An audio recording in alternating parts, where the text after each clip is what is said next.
บายดีทุกคนวันนี้ข้าพเจ้าจะมานำเสนอเกี่ยวกับการเฮ็ดลำโพงแสนสนุกและสบายโดยที่บ่ต้องเสียค่าใช้จ่ายเนาะนี่อุปกรณ์ของข้าพเจ้าในการเฮ็ดลำโพงก็มีกระตุกมาตัดเป็นรูปอะไรก็ได้ตามลักษณะที่เราต้องการนะเนาะแล้วก็ท่อแป๊บดูเฮาบ่แกนของลำโพงที่ต่อระหว่างหัวลำโพงนะทั้งสองอันเนี้ยเฮาจะใช้เป็นเกียร์ก็ได้ที่เป็นลักษณะแข็งเฮ็ดมาเป็นฮูกท่อลักษณะฮูกท่อเป็นลักษณะฮูกท่อเนาะแล้วมีการเจาะหูนี้เนาะแล้วก็กระตุกก็ที่มาเฮ็ดหัวลำโพงก็มีการเจาะข้างที่เห็นบ่เป็นลักษณะแบบนี้แล้วก็เอาเสียบเข้าทั้งสองเบื้องนี่แล้วเพื่อนอาจจะงงว่าอันนี้เจาะเฮ็ดหยังเจาะเพื่อหยังก็เพื่อเวลาเฮาสิเปิดเพลงในโทรศัพท์เนาะเฮาก็สามารถเอาโทรศัพท์ยัดเข้ารูนี้ได้นะแล้วให้เสียงของมันออกมาใส่หัวลำโพงแล้วเปล่งเสียงออกมาใช่ไหมเนี่ยเนี่ยเฮามีให้การทดลองคือว่าเป็นอย่างเวลาเราฟังเพลงหรือเราจะฟังมีอย่างกะยะเป็นอย่างเขาจึงใส่ลำโพงแล้วเฮ็ดลำโพงนี่นะเพื่ออย่างอีกก็ย้อนอันนี้เนาะก็ย้อนว่า เมื่อเวลาเขาเปิดเพลง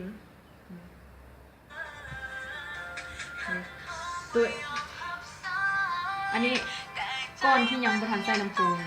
เขาจะได้ยินเสียงของมันเป็นลักษณะนี้เนาะเสียงของมันแบบจะกระจายออกไปทิศทุกทางโดยที่เราไม่สามารถจับเสียงของมันได้นะจับเสียงในทิศทางของมันไปนะมันบ่ได้แต่เรามาใส่ลำโพงนี่นะเราสามารถจับเสียงของมันได้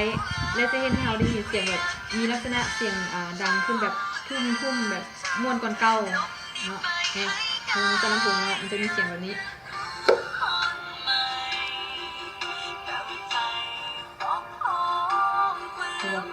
มันจะได้ยินเสียงแบบนี้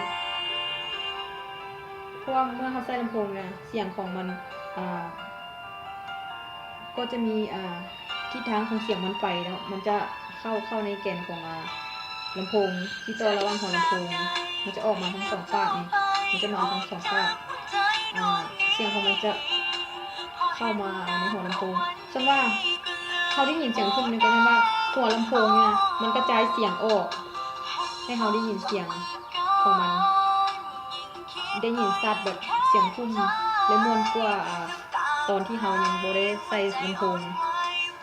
นะนี่แหละสาเหตุของการที่เขาต้องการเปิดเพลงแล้วต้องใส่ลำโพงนี่แหละสาเหตุของมันเนาะมาบอกอันนี้และการให้ลำโพงแบบง่ายๆใดๆของข้าพเจ้าอุปกรณ์ของมันก็หาง่ายตามสถานที่ต่างๆหรือว่าตามงานเขาก็ได้เนาะหาง่ายอยู่แล้วถ้าเราไม่อยากเสียเงิน